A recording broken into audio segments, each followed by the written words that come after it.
Bienvenidos. Esto es Rompiendo Esquema. Yo soy Alonso González. En esta oportunidad vamos a conversar, vamos a tratar el tema de la nueva segunda reforma agraria. Y para esto tenemos como invitado al antropólogo Eber Molina. Él es consultor en desarrollo territorial. Además, es director de CAIJO, que es una institución que trabaja educación y promoción y desarrollo rural en la zona de Quispicanchis, en el Cusco. Bienvenido, señor Molina, a Rompiendo Esquemas y a la radio. Muchas gracias, Alonso. Saludos para ti y también para la audiencia y con gusto para dialogar en este espacio.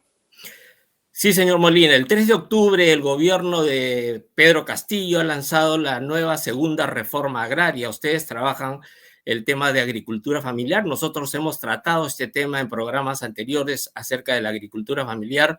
Quisiéramos que nos dé primero, para comenzar, su opinión respecto a qué implicaría para el desarrollo de la agricultura familiar esta nueva segunda reforma agraria. En principio, decir que para la agricultura familiar, ¿no? Para las 2.300.000 familias que están involucradas, que tienen, ¿no?, esa modalidad de trabajo, pequeños predios, una característica, poca tecnología, ¿no?, muchas brechas de asistencia técnica y obviamente es mínima inversión pública, significa pues un momento de esperanza, ¿no?, y también es de mucha expectativa para que este anuncio político, ¿no?, todavía desde la campaña electoral, ¿no?, y concretado, como bien dices tú, más formalmente ahora el último 3 de octubre, Sí. progresivamente se vaya construyendo y signifique sin duda una respuesta al conjunto de demandas que tienen las familias que viven en las zonas andinas y también amazónicas, ¿no? En ese sentido, reitero, creo que hay expectativa y esperemos también que este anuncio se vaya concretando con hechos más tangibles, ¿no?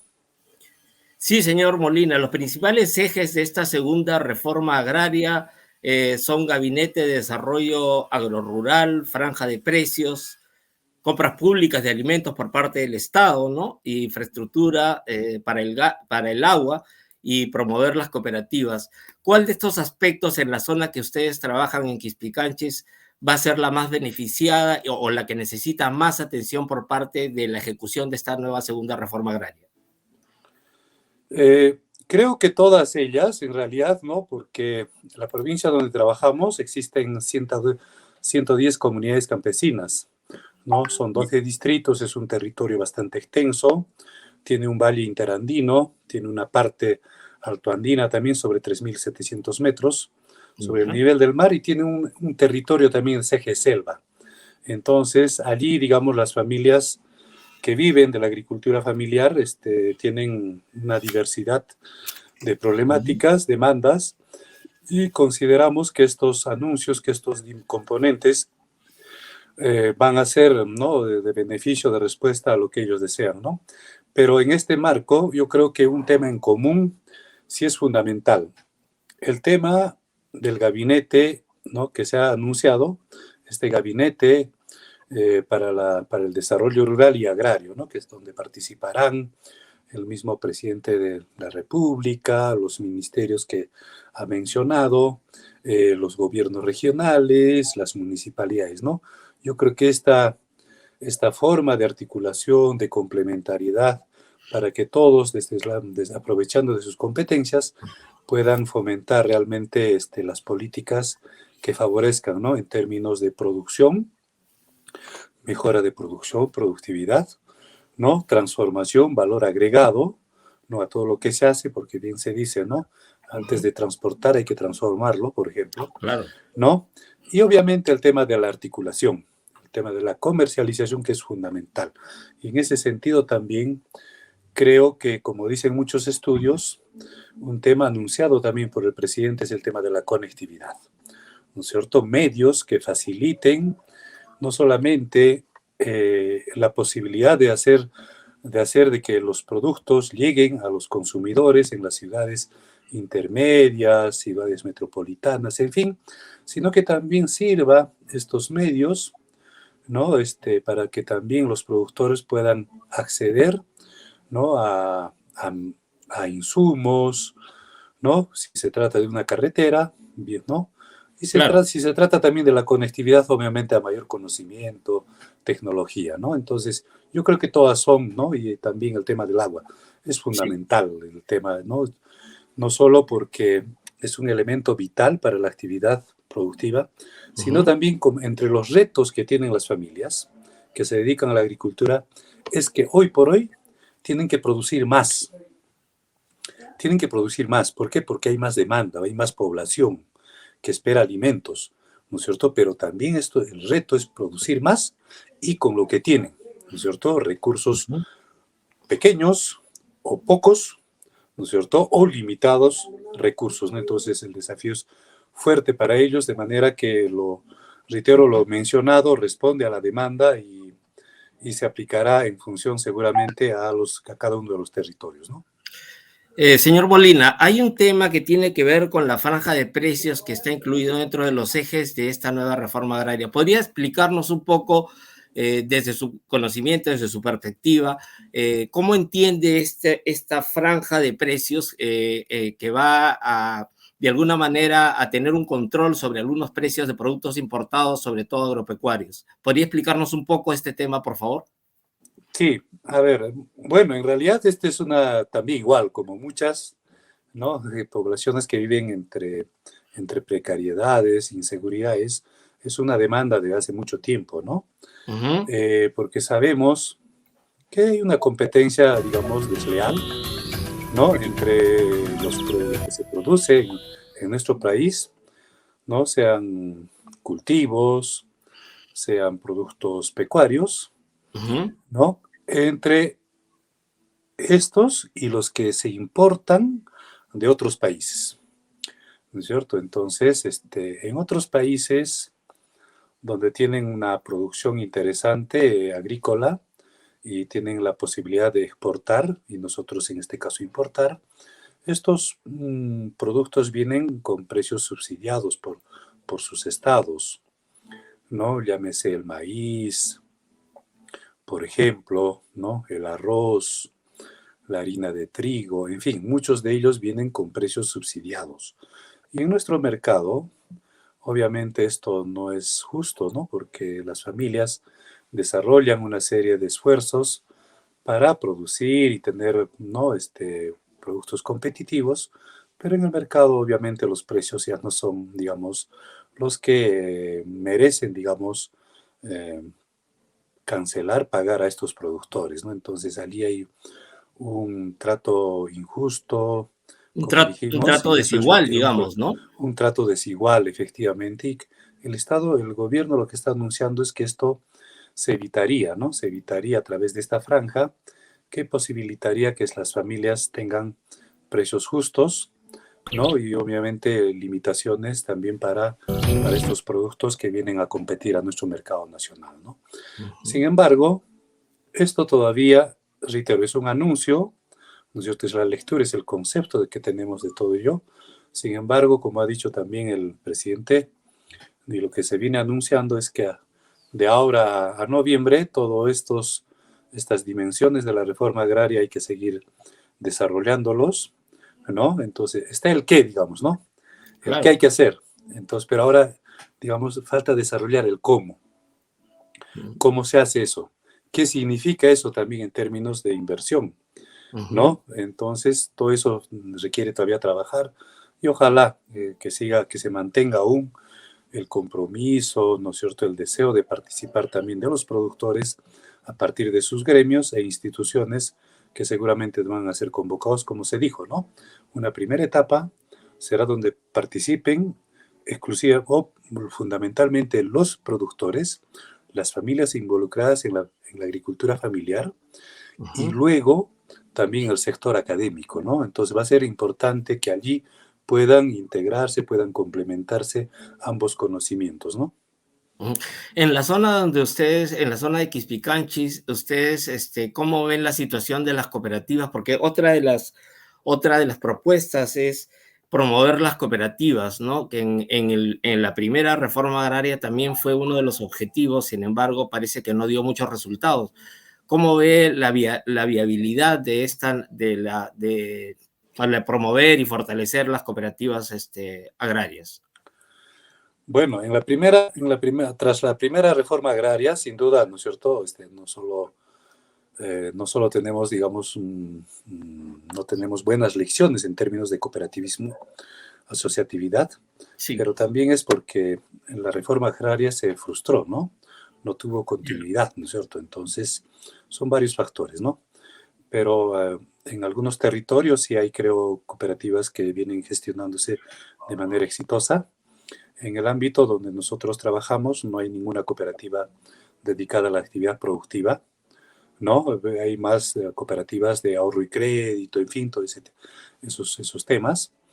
Pero yo creo que es un desafío, ¿no? Porque es fundamental la asociatividad, la organización de los productores, ¿no? Reitero, para muchos aspectos, fundamentalmente para la comercialización, ¿no? Y esto puede facilitar incluso para estos productores organizados a través de cooperativas u otras formas, ¿no es cierto? Acceso también a tratos igualitarios, tributarios, porque la formalidad es importantísimo. Hoy por hoy, ¿no? El cliente que requiere productos agrarios demanda formalidad, requiere, ¿no es cierto?, algún comprobante de la transacción comercial. Y en ese Claro. marco es fundamental las formalidades que tengan las organizaciones. Pero sobre el tema de la cooperativa, yo creo que hay que recuperar lecciones.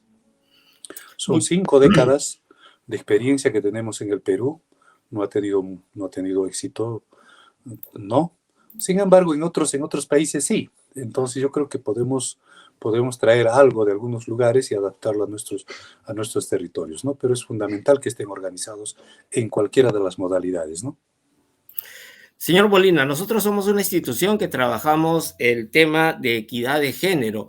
Ustedes también lo trabajan. ¿Podría explicarnos de manera un poco clara cómo están trabajando ustedes la equidad de género en las zonas rurales? Bueno, en principio hemos hecho un estudio, ¿sí? Un estudio del territorio sobre las brechas de género en la provincia. Esto periódicamente lo hacemos, ¿ya? Entonces, el último estudio es del año 2019. Este estudio, ¿no es cierto?, nos arroja dónde están esas brechas en términos productivos, en términos sociales, políticos, en fin, nos arroja todo datos reales. Ese estudio nosotros lo compartimos no solamente con las organizaciones en el territorio, sino también con las instituciones de gobierno, Ya. municipalidades fundamentalmente y todos los actores que hay en el territorio. Y en base a ello, diseñamos proyectos, políticas y estrategias que alienten la reducción de esas brechas. En el tema productivo, lo que al principio conversábamos, ¿quiénes están hoy más abocadas al tema productivo en zonas rurales? Las mujeres. Ya. ¿No es cierto? Por eso se dice que incluso se está feminizando la agricultura. Muy bien. ¿Ellas en qué condiciones están conduciendo los predios? En términos de acceso a educación, por ejemplo. ¿Qué nivel educativo tiene? ¿No es cierto? Entonces, los datos del último censo agropecuario son obviamente bastante duros, ¿no? O sea, muy pocas son las familias que tienen formación universitaria o superior no universitaria que están a cargo de la conducción de las unidades agropecuarias. En la provincia donde estamos, la mayoría de estas personas tienen primaria incompleta, primaria completa y un poquito de educación secundaria, ¿no? Entonces, esa, por ejemplo, es una tarea de cómo se puede complementar. En términos productivos también, ¿bajo qué condiciones están desarrollando esta actividad? En acceso a tecnología, por ejemplo, ¿no? ¿Sigue utilizando la fuerza humana o hay algún nivel de mecanización? En términos de manejo de agua, siguen conduciéndose, ¿no es cierto?, la actividad productiva con sistemas de riego por gravedad o inundación, o ya existen, ¿no es cierto?, tecnologías de riego presurizado, por ejemplo, ¿no es cierto? Y así podemos encontrar una serie de elementos fundamentales para la actividad agrícola. Y en términos políticos, también el nivel de participación de estas personas que se dedican a la agricultura. ¿En qué espacios públicos tienen voz? ¿No? Claro.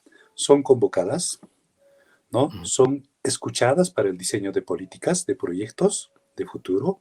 ujú, Entonces, son esos elementos que nos dicen qué podemos hacer nosotros como institución y los ujú. demás instituciones también. Entonces, es una tarea bien fuerte, es un reto, ¿no es cierto?, que entre todos, todas las instituciones y organizaciones, podemos alentar, digamos, para que se pueda reducir y para que las mujeres, como los varones, sean reconocidos en sus roles reproductivos al interior de la familia, productivos económicos, aportando a la economía familiar y local, y también en su condición ciudadana. Muy bien, señor Molina, para ir cerrando, solamente quería mencionar, bueno, que comentar con usted que hay una preocupación, que ha habido siempre una preocupación muy grande por el tema del financiamiento y el crédito, ¿no? A las familias que trabajan en la agricultura familiar, a los pequeños agricultores, qué tan viable ve usted la propuesta de la segunda reforma agraria con relación al tema de facilitarles a este grupo humano créditos accesibles que puedan pagarlo y que de alguna manera les sirva para tecnificar, ¿no? Para implementar de manera un poco más productiva, más beneficiosa, ¿no? El tema de su inversión en la agricultura. Bueno, yo creo que la lectura de lo que va sucediendo Sí, desde muchos años atrás como últimamente hay que tenerlos vigentes, ¿no? Hay que de todas maneras recordarlos. Entonces, ¿qué nos dice, por ejemplo, respecto al acceso al FAEAGRO? ¿Qué FEAGRO, porcentaje? perdón, ¿qué significa FEAGRO? El FAEAGRO. Este fondo, Ya, ¿no? Este fondo de aliento, de reactivación que se ha anunciado para el sector agrario, ¿no es cierto? sí, ya. Entonces, solamente el 10% de las familias, ¿no es cierto?, que se dedican a la agricultura y son parte de la agricultura familiar, es decir, predios menores a 3 hectáreas, han accedido a este fondo, ¿no? Y entonces la razón por qué es, ¿no es cierto? ¿Cuáles son los motivos por qué las personas no acceden a estas oportunidades, digamos, de De financiamiento? financiamiento, claro. Así es. En principio hay que revisar el tema de los requisitos, Ya. ¿no? Es una limitación, fundamentalmente para estas familias que están en la agricultura familiar. ¿Requisito cuál es? Título de propiedad. Y usted sabe que en comunidades campesinas y nativas, las familias no tienen título de propiedad. El titular de la propiedad es la comunidad. Primera cuestión, ¿no? Segundo, que tengan algún nivel de formalidad, es decir, que tengan RUC. Entonces, allí también es una limitación. Porque cuando una familia que vive en zonas pobres, vulnerables, y tienen RUC, entonces ya no son beneficiarios de los programas sociales, tipo pensión 65 Ah, ya. o, ¿no es cierto?, Dejarían de ser beneficiarios de los claro, claro, programas sociales. el hecho de que tengas RUC ya te saca, digamos, de esos Ah, programas mire, sociales.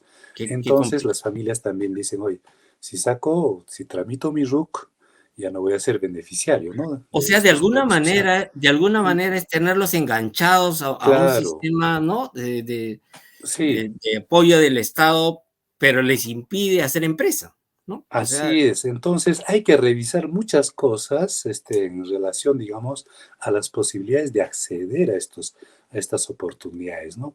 Reitero, el ujú, anuncio es interesante, ya. pero que hay por superar, que hay por mejorar, ¿no es cierto?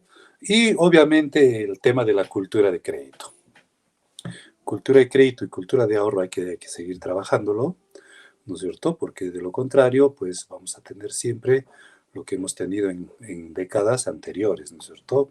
Personas que acceden al crédito, no pueden cancelar oportunamente sus compromisos y obviamente esas tienen sanciones, ¿no? Por ejemplo, el embargo, en fin, Claro, todos estos mecanismos de presión, ¿no es cierto?, de cumplimiento de responsabilidad también son realmente bastante de mucho cuidado con las familias. Entonces, pero, reitero, como anuncios, yo creo que hay que recibirlo, Alonso, así.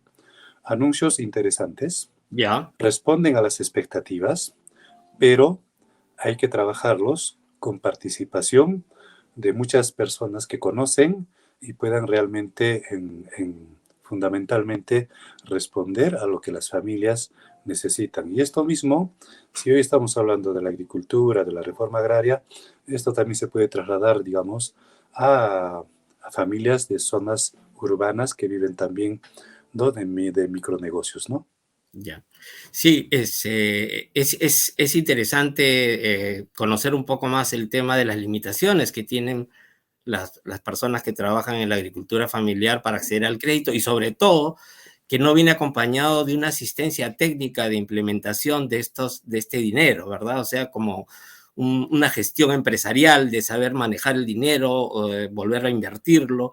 Es un tema muy complicado y a la vez usted está considerando que hay que aceptar esta nueva reforma agraria de manera positiva, pero también hay que estar muy atentos, ¿no?, a los cambios y a la implementación de la misma, sobre todo que me imagino que esto es a mediano y largo plazo, no creo que sea de un día para otro, ¿no?, esta implementación de la nueva segunda reforma agraria. ¿Usted cree, para terminar, ahora sí, usted cree que esta nueva designación, este cambio en el sistema político del gobierno facilite de alguna manera el mejor manejo de las relaciones entre los agricultores, los campesinos y el Estado y las empresas? Miren, bueno, el clima parece que va a mejorar, ¿no? Ujú. Entonces yo creo que eso también hay que alentarlo desde los diferentes sectores, ¿no es cierto? No hay que dejar únicamente entre una relación entre el poder ejecutivo y el poder legislativo, ¿no? Yo creo que la sociedad civil en conjunto tenemos que alentar, ¿no es cierto? Y sugerir fundamentalmente qué se puede hacer para que este clima se mantenga y responda a toda esta expectativa que hay. Recuerda, Alonso, que hace un año y 6 meses, cuando empezó la pandemia, todos gritábamos, todos invocábamos, ¿no es cierto?, que tiene que venir después de esto, tiene que haber una nueva convivencia, ¿no? Sí, Tiene que haber una nueva normalidad. Entonces, ¿cuál es esa nueva normalidad? ¿Cuáles son esas nuevas relaciones que pensábamos hace un año, ¿no es cierto?, o un año y medio. ¿Qué era eso? Entonces, pareciera que hoy estamos olvidándonos esas reglas, esas nuevas, ¿no es cierto?, esos nuevos juegos, esas nuevas esos, dimensiones que esos teníamos que nuevos incorporar, paradigmas que se presentan, claro, ¿no? los nuevos paradigmas, ¿no? Esas cosas. Ujú. Entonces, ello es. Y en este aspecto, hoy por hoy, retornando al tema de la reforma agraria, ¿no es cierto?, hay una nueva normalidad. El perfil del ciudadano que vive en zona rural es otro. Hoy, Ya, en términos de capacidades, hoy ya no es extraño encontrar en una comunidad campesina, ¿no es cierto?, un profesional, ya. hijo de un campesino, un profesional dedicándose a la actividad productiva, ¿no es cierto? Eso es muy positivo. Hoy se ha capitalizado, a pesar de las limitaciones de inversión, el predio rural. Hay energía eléctrica, hay agua potable, hay internet, hay conectividad, hay servicios de educación. Es otro. Entonces, con todas estas capacidades, con todos estos avances que hay, yo creo que es factible, digamos, construir, ¿no es cierto?, nuevas relaciones, nuevas políticas para que realmente la agricultura tenga el sitial merecido dentro de nuestra sociedad y sea fundamentalmente aportante al desarrollo y crecimiento de nuestro país. Obviamente, reconocemos también que hay muchas comunidades que viven entre muchas precariedades e inseguridades, pero también creo que hay lecciones interesantes que pueden servir para cortar los pasos, ¿no?, en esas comunidades que aún esperan la llegada de la inversión, la llegada del Estado. Sí.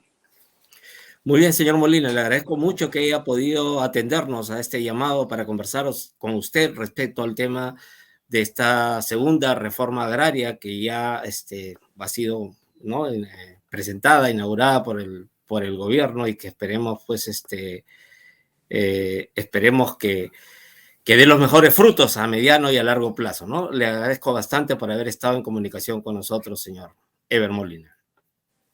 Muchas gracias. Hasta luego.